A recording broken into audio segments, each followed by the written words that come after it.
메콩 리버를 물어보니까 10분 가면 나온다고 하네요. 한번 메콩 리버 방향을 물어보니까 이쪽을 말하는데, 쭉 가다가 수비누틀에서 쭉 가다가 왼쪽으로 꺾어갖고 10분 가라는데 맞는 건지 모르겠다.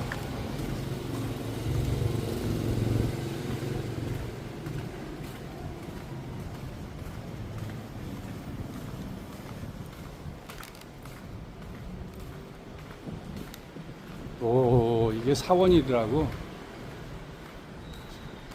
사원이고,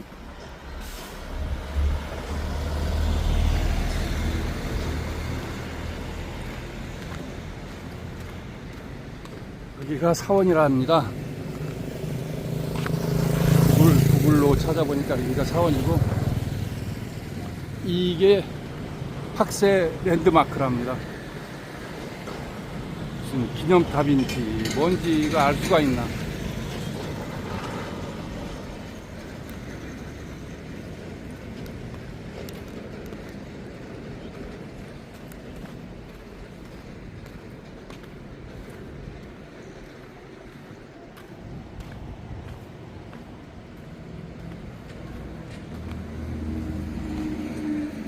야, 이렇게 생겼는데 숙자 아저씨가 누워 계시네.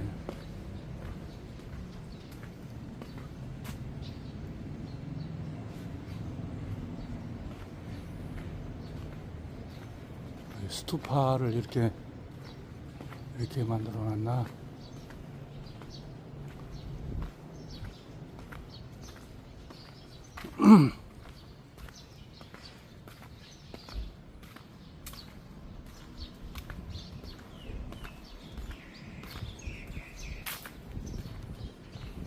건물이 참 아름답습니다. 이런 게 그 전통 양식을 잘 갖추고 있는데, 보면은 그 오래된 건물이 아니고 이게 세멘트로 진 건물들이더라고. 그래도 전통 문화를 계승해 가지고 이렇게 고유의 문양과 이런 걸 집어넣고 건물을 짓는 거 보면은 대단하게 보여요. 한국은 기술은 발전하고 경제적으로는 발전했지만은 전통 문화를, 전통 건축물을 계승 발전하지 못한 것 같아. 이렇게 완벽하게 저기 한 걸로 제대로 복원을 못하는 것 같더라고. 있어도 숫자도 많지 않고 주로 사찰이나 그런 건데,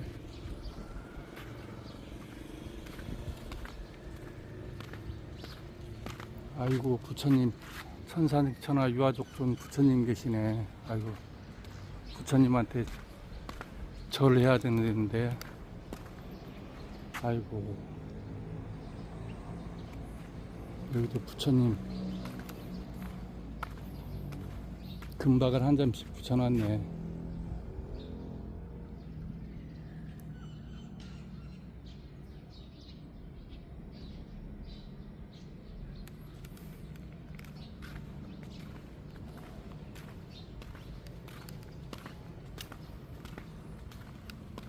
한국으로 말하면 대웅전 건물 같아요. 제일 큼지막하게. 저번에도 말씀드렸지만은 남방불교는 보살상이 없어요. 보살은 주로 이제 관세음보살, 보현보살, 무슨 지장보살, 이게 다 중생구제 그런 뜻을 갖고 있고,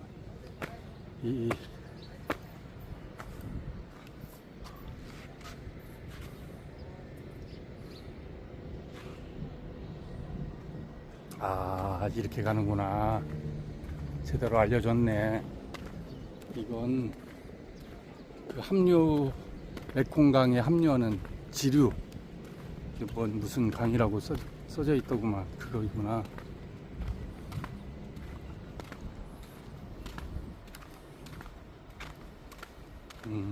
규모가 있는 사원입니다.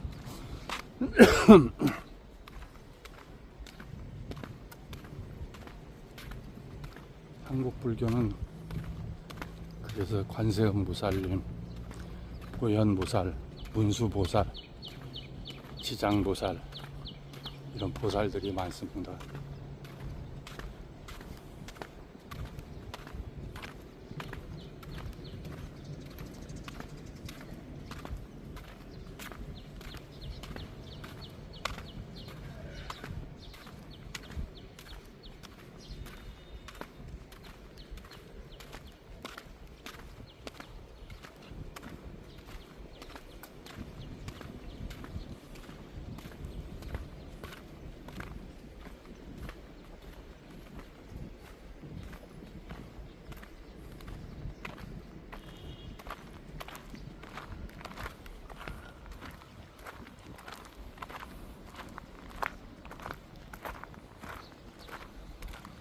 강에는 이런 배가 매여 있네요.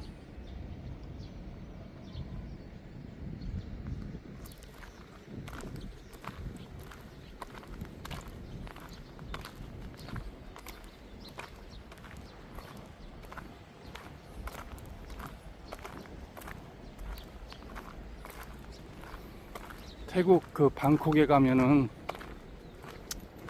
그 갑자기 배를 보니까 생각이 나는데 그 왕실 요트 전통 방식으로 지은 화려한 그런 배 박물관이 있어요. 매척 되는데 그거 참 볼만하고 잘 만들어 놨더라고요. 예술적으로.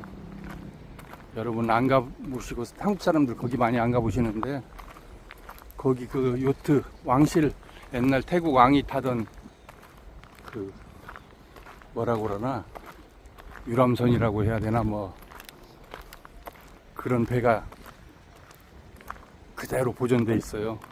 그거 볼만합니다. 박물관.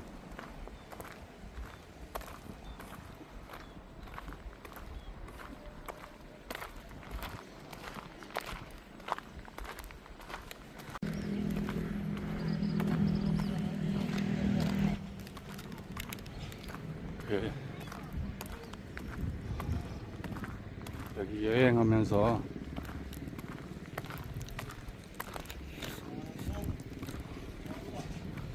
베트남도 가봤고 오래됐어요. 20년 전에 20년도 넘은 것 같아요. 거기도 가고 태국도 갔다고 그러면서 거기서 그런 걸 느꼈습니다. 그 당시에만 해도 2000년대 초니까 한국의 국력은 베트남이나 태국과는 비교할 수 없을 정도로 컸죠. 그 나라 역사, 그 다음에 문화 유적 이런 걸 보면서 조선시대에는 태국이나 베트남이 한국보다 부유하게 살고 강대했고 서구 열강의 어떤 식민지 침탈 시기 그때까지도 그러니까 시작되기 전 뭐 1900년도 초 뭐 1800년대 말 이때도 한국보다 베트남이나 태국의 국력이 월등하게 높았다고 봐야 돼요. 그 후에 같은 데 가보면은 그 왕궁이 있어요. 왕궁 면적이 거의 뭐 제가 볼 때는 경복궁만 한데 성도 잘 쌓아놓고 그 당시에 그 황제를 칭했어요. 그 청나라 시대 때 그게 오래된 왕조는 아닌데 불과 뭐 거기도 한 200년이나 갔나 200년도 못 갔나 그런 건데 일단 하여간 월남을 통일해가지고 황제를 칭했어요. 황제를 청나라 시기인데 한국은 진즉에 청나라한테 납작 엎드려갖고 신하 국가로 뭐 그렇게 지낼 텐데 그 사람들은 어떻게 남쪽에는 남쪽에 황제가 있다, 이런 식으로 해갖고. 월남 역사도 이렇게 보면은 중국의 침략을 많이 받아서 물리치고, 아마 그 청나라도 몇 번 정벌으로 갔는데 그 기후나 이런 질병 때문에 평정을 못한 걸로, 그래서 황제를 칭해도 혼내줄 수 없는, 그래서 베트남은 황제를 칭하고, 그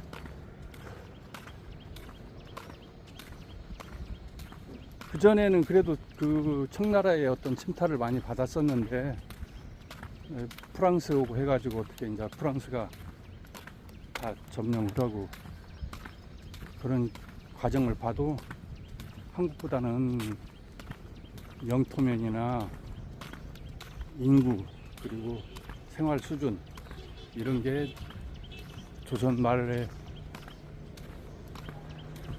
조선 사람들보다는 높았고, 조선보다 국력이 강했다고 봐야 돼요.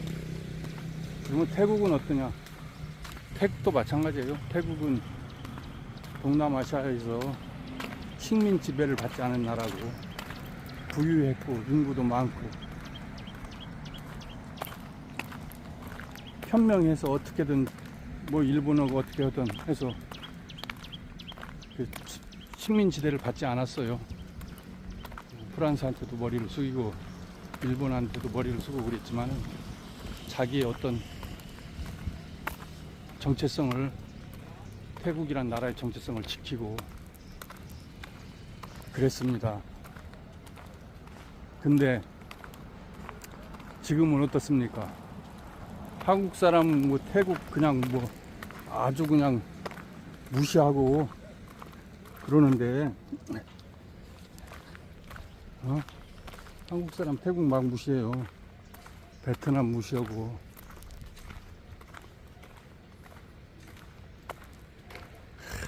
그렇게 발전한 계기가, 그렇게 한국이 이만큼이라도 크게 된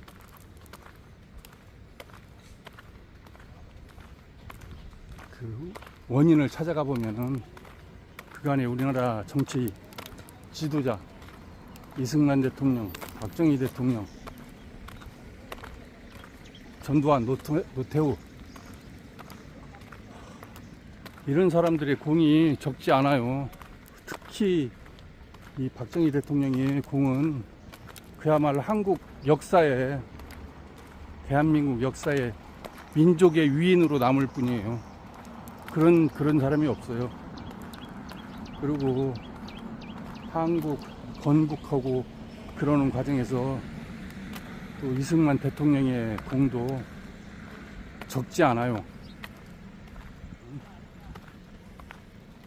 그 건국 초기에 전쟁이 일어나고 전쟁도 치렀고, 그런 과정에서 피해도 많이 받고 백성들이 고통도 겪었지만은, 그 수습 과정이나 이런 거 보면은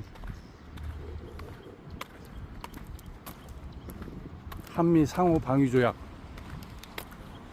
이거 진짜 잘 맞은 거고, 주한미군이 있었기 때문에 경제 발전을 한 거예요. 까딱하면 뭐 60년대는 북한이 한국보다 뭐 국력이 셌네, 뭐 잘 살았네, 뭐 저 국력 셌는지는 몰라. 그렇지만은 먹고 사는 건 한국이 월등히 잘 먹고 살았어요. 북한 놈들은 전쟁 준비만 하느라고 백성들이나 이런 경공업, 생활 필수품 이런 생산에는 등한시하고 오로지 전쟁 준비만 한 거예요. 4대 군사 노선이라는 게 있어요. 4대 군사 노선. 김일성이가 뭐 해갖고 아주 그냥 금과 옥조로 밀고 나가는 거. 전 국토의 요새화, 전 인민의 무장화, 전 군의 간부화, 그 다음에 또 뭐예요? 전 국토의 요새화. 이거 허니라고 북한 사람들 제대로 먹지도 못하고 제대로 입지도 못하고 강제 노동에 그렇게 시달렸던 거예요. 이제 와서 김일성 독재 집단 빨아대는 문재인이 같은 놈, 이재명이 같은 놈, 이거 용서해주면 안 됩니다. 역적들이에요. 반란 세력이고. 뭐 정동영이가 요즘에는 뭐 주적이 아니라고 그랬다네. 그렇게 말하는 놈이 우리의 주적입니다. 정동영이 같은 놈이 우리의 주적이에요. 문재인이 같은 놈, 이재명이 같은 놈이 우리의 주적입니다. 앞으로 나라 어떻게 참 될지 걱정스러워요. 여기까지 하고 마치겠습니다.